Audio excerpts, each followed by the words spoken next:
L'échiquier international, soyez les bienvenus. Algérie, États-Unis, une relation au beau fixe et qui se renforce avec la visite du secrétaire d'État adjoint Christopher Landau, accompagné du commandant de l'Africom, le général Anderson. Des entretiens ont été bien entendu organisés. L'occasion pour passer en relief les différents dossiers, l'énergie, la coopération internationale, les opportunités commerciales, la situation sécuritaire, bien entendu, notamment au Sahel, ainsi que d'autres thématiques qui ont été au menu des échanges entre le numéro 2 du département d'État et, par exemple, c'était ce matin le ministre des Affaires étrangères, Ahmed Attaf.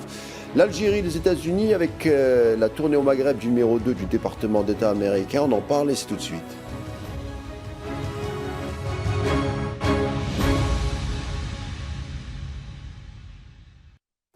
Algérie, États-Unis, des relations axées sur plusieurs domaines. À voir le menu des rencontres de Christopher Landau, le sous-secrétaire d'État américain avec certains membres du gouvernement, reçu lors de sa deuxième journée par le ministre des Affaires étrangères Ahmed Attaf, entre autres, et surtout le président de la République Abdelmadjid Tebboune qui a reçu également le numéro 1 de l'Africom. C'était il y a quelques minutes. On discutera de ces aspects avec nos invités du jour. Tout d'abord, Lamine Chiri, bienvenue. Merci. Journaliste et ancien correspondant à Reuters, merci d'avoir répondu présent. Merci de m'avoir invité, merci. Karim Belgassem, bonsoir, spécialiste des questions internationales et enseignant en géopolitique. Toujours un plaisir de vous recevoir, Karim Belgassem, bienvenue. Je ne sais pas s'il m'entend. Apparemment, on a un souci avec le son, on me dit que c'est en passe d'être réglé. On passe à notre troisième invité, puisqu'il sera question de l'énergie concernant la visite de l'officiel américain à Alger. Barded Mendouche, vous êtes expert en international en énergie, vous allez nous dire quel impact cette visite aura-t-elle avec le dossier de l'énergie. On sait que de grandes compagnies pétrolières sont présentes en Algérie. Mais avant ça, bonsoir Barded Mendouche et bienvenue. Bonsoir à vous, bonsoir, merci pour l'invitation. Alors justement, l'invitation concernant la visite du numéro 2 du département d'État, le secrétaire d'État Christopher Landau à Alger et le numéro 1 de l'Africom qui sont là jusqu'au 1er mai. Donc c'est un séjour quand même assez important. Lamine Chiri, qu'est-ce qu'on pourrait retenir d'emblée avec ces deux premières journées de cette visite? Qu'est-ce qui vous a marqué, vous? Oui, c'est une visite intéressante, importante, qui s'inscrit dans une série de visites de dignitaires, de leaders mondiaux en Algérie. Il ne faudrait pas oublier que ça vient juste après la visite du pape, par exemple, la visite de l'espagnol, la visite de l'italienne, la visite du serbe, du bosniaque.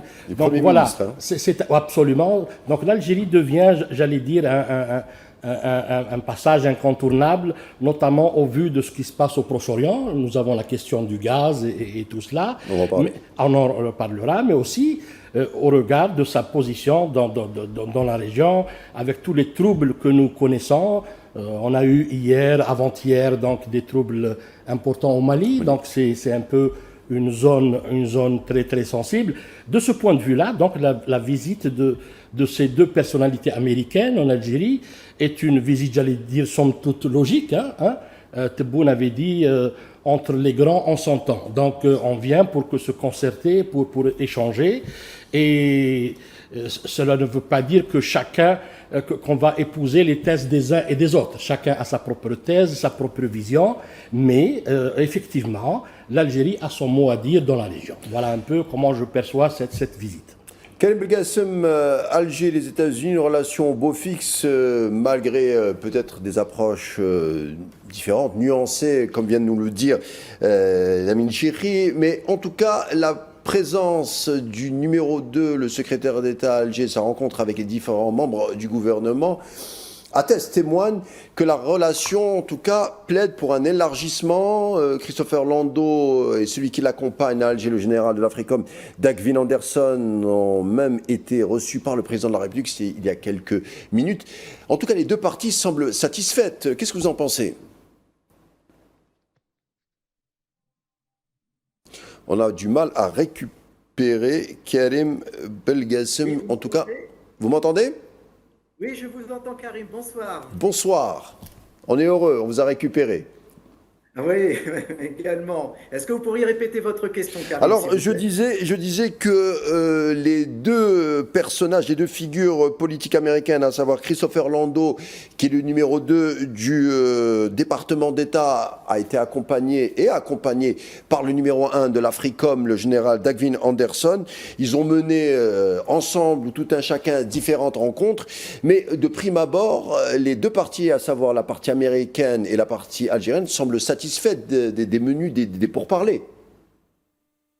Bien entendu, et pour faire la continuité avec ce qui a été dit, ça confirme un rapprochement stratégique et les États-Unis veulent approfondir le partenariat stratégique avec les États-Unis, d'autant plus qu'on connaît le contexte géopolitique actuel qui est très tendu. Il y a la crise au Sahel avec les derniers événements récents du Mali. Donc il se trouve que les USA, les États-Unis cherchent à renforcer leur influence et également à stabiliser la région. Il y a aussi une autre raison qu'il ne faut pas oublier, c'est qu'il y a toujours, je dirais, l'influence russe au Sahel. On a évoqué hier avec le Mali. Donc cette relation, au-delà des toutes les rivalités géopolitiques qui existent, confirme aussi le partenariat pragmatique qui existe entre l'Algérie et les États-Unis, puisque l'Algérie est un acteur clé incontournable dans le Sahel, puisque cette région assez difficile,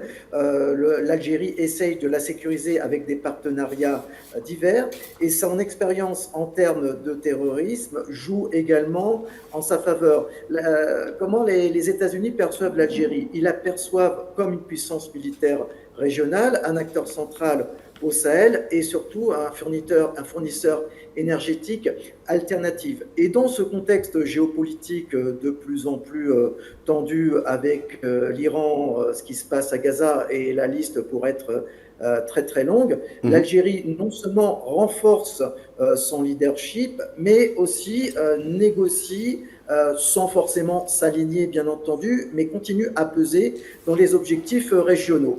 On va en parler de tout ça, en tout cas certains, puisqu'il y en a beaucoup. Berdel Mendouche, expert international en énergie, on a évoqué la stabilité, on a évoqué le partenariat économique. Christopher Landau a parlé, lui, d'un climat des affaires positif en Algérie. Je donne ce chiffre, hein.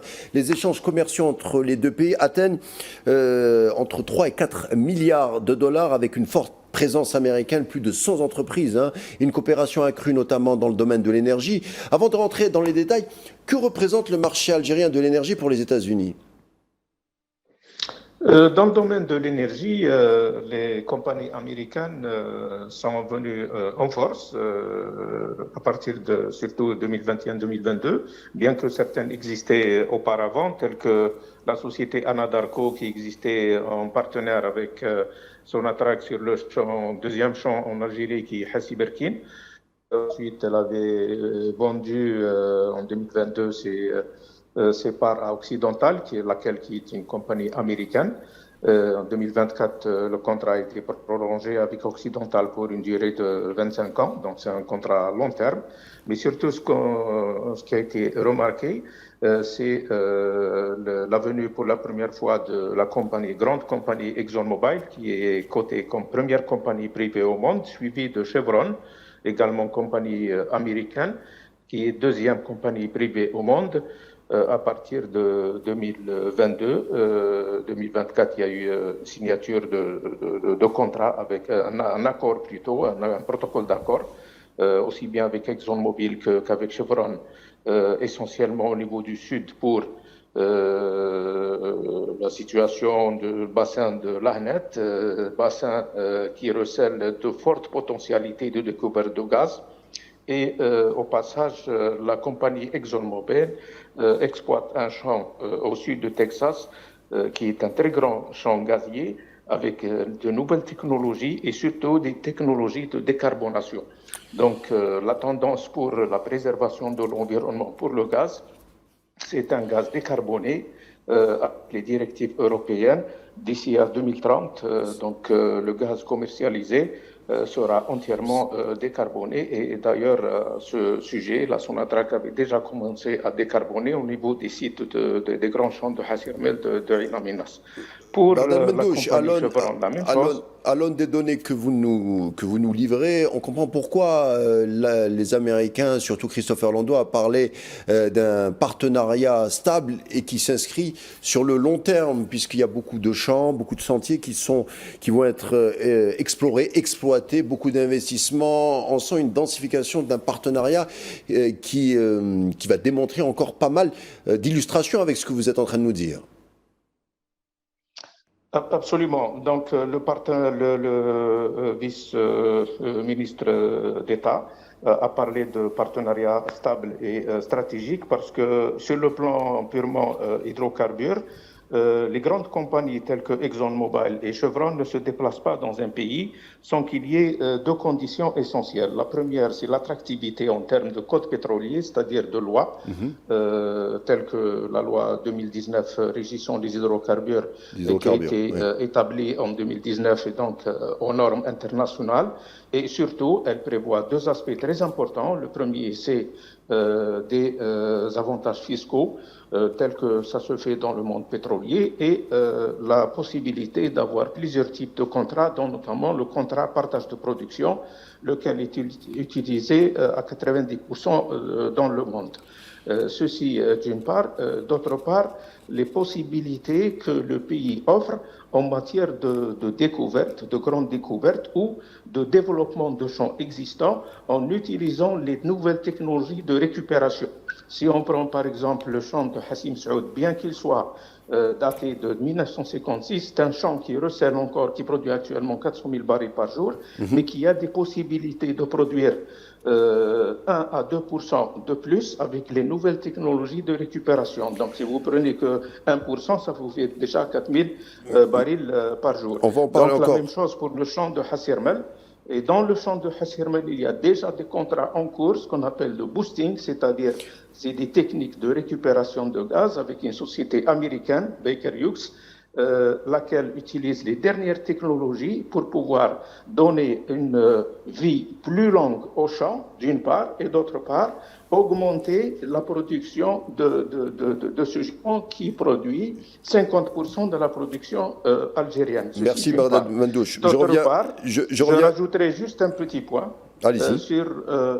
Avec Chevron Mobile, il y a eu en janvier 2025 un contrat d'études, ou plutôt de complément d'études, très poussé sur la géologie et la sismique dans l'offshore algérien, qui demeure un terrain non exploré du tout, surtout le côté au large de Tlemcen, de Moustaqanem, à l'est au large de Annaba, où des possibilités de découverte existent, analogiquement par rapport aux grandes découvertes qui ont été faites au niveau de l'Égypte, récemment en Libye et également il y a 3-4 ans en Mauritanie, en eau profonde. Merci Bardad Mandouche, je reviens vers vous dans un instant. À l'aune de ce qui vient de nous dire l'expert en énergie internationale Bardad Mandouche, on voit il y a une densification de la relation au niveau de l'énergie entre les États-Unis et l'Algérie, mais dans le futur, cette relation risque encore de se densifier, de s'approfondir. Parce qu'il y a beaucoup de projets encore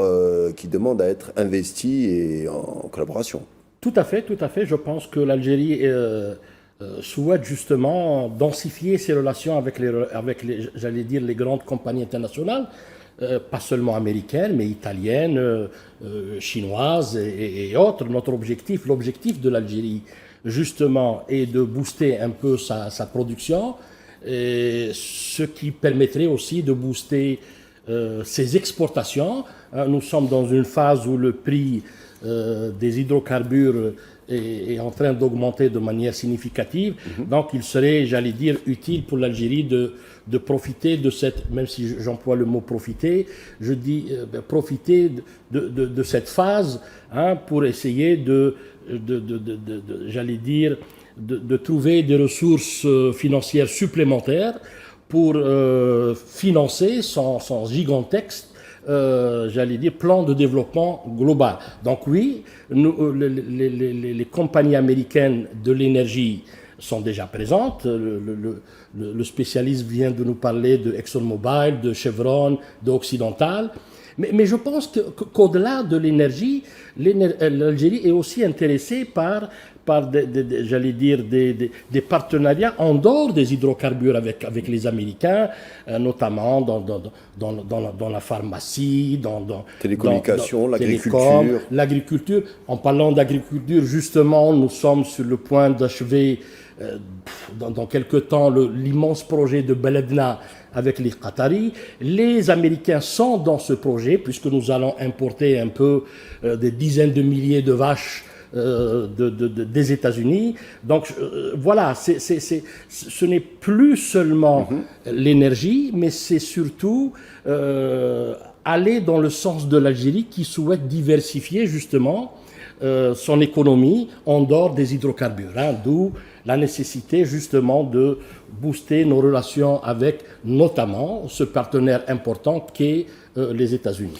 Karim Belgassem, à la lumière de ce qui vient d'être dit à la fois par Lamine Chirhi et également Bardel Mendouche, c'est une relation algéro-américaine à plusieurs étages. La question de l'énergie, bien sûr, est importante, mais il n'y a pas que ça.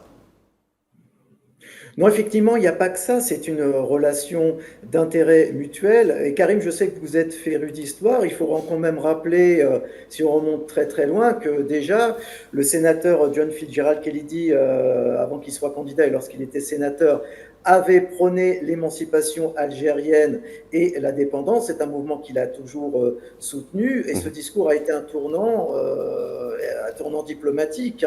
Et en tant que président, il avait salué l'indépendance de l'Algérie en 1962. Donc les relations entre l'Algérie et les États-Unis ont toujours été américaines malgré la politique de non-alignement de l'Algérie, non-alignement global. Donc il y a toujours eu une relation pragmatique et nullement idéologique, c'est une relation d'intérêt mutuel. On a parlé de tous les accords économiques et tous ces accords gagnants-gagnants.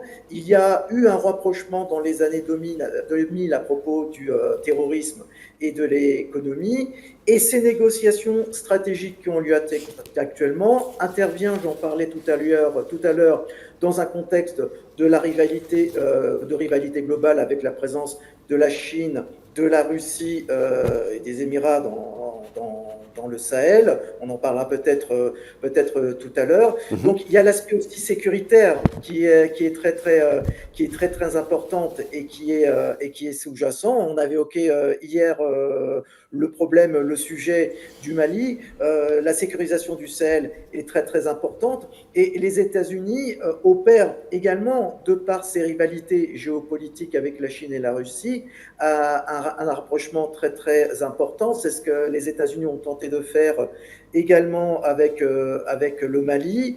Donc les États-Unis, on va dire par pragmatisme et puis par intérêt, font exactement la même chose avec l'Algérie, mais d'une autre manière, c'est-à-dire que l'Algérie étant la porte de l'Afrique et les Américains sont parfaitement conscients de la superficie et de l'influence de l'Algérie au Maghreb, au Sahel et en Afrique, les États-Unis ne peuvent sûrement pas occulter l'Algérie, c'est impossible.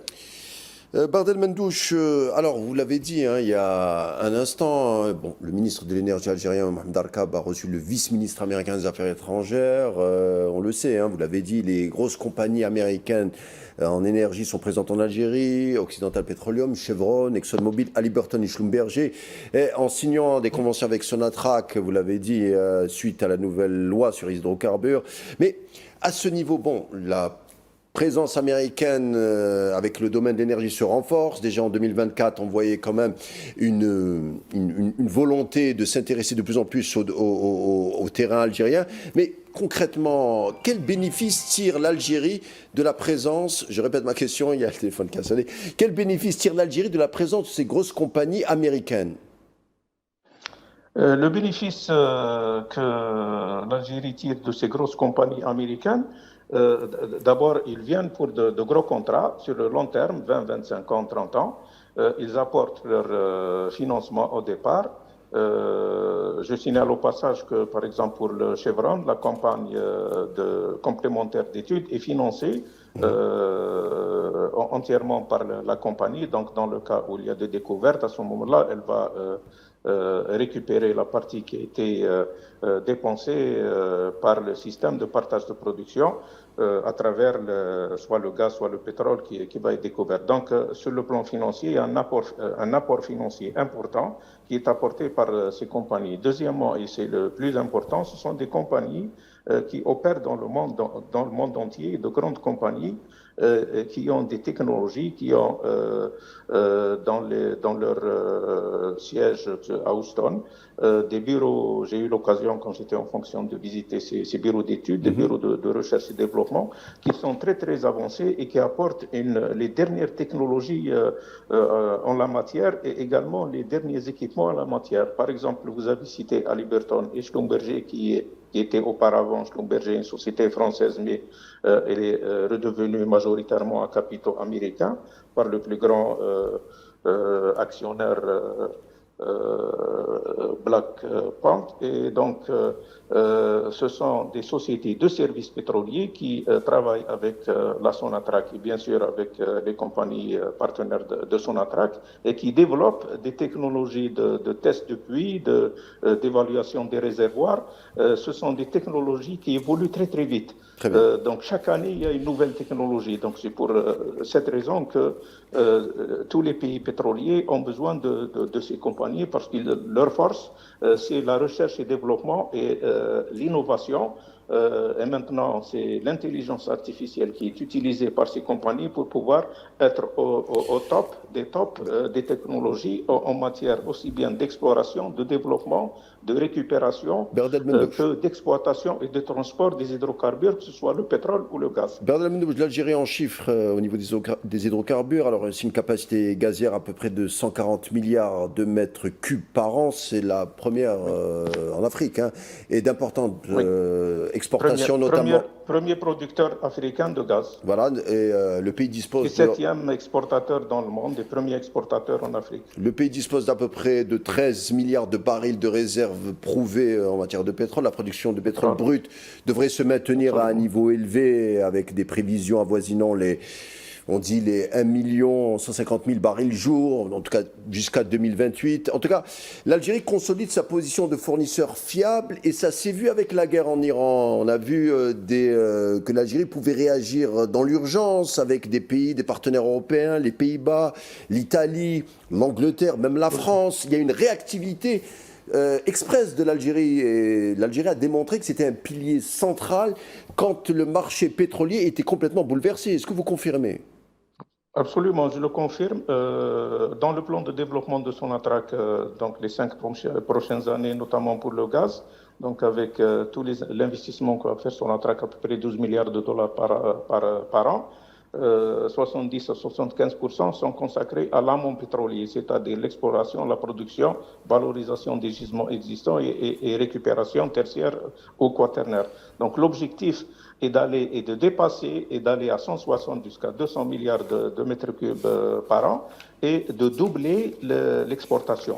Ce plan a été fait avant la guerre de l'Iran. Maintenant, avec ce qui s'est passé en Iran depuis mars, la carte énergétique mondiale, et principalement pour cette région, va être complètement redistribuée. Et d'ailleurs, si vous avez constaté, tous les pays européens, en particulier l'Italie, l'Espagne, la France, l'Allemagne, l'Autriche, etc., demandent ou veulent avoir une alternative pour sécuriser leurs approvisionnements, essentiellement en gaz, et ils font tout pour avoir des stocks à 100% pleins avant l'approche de l'hiver.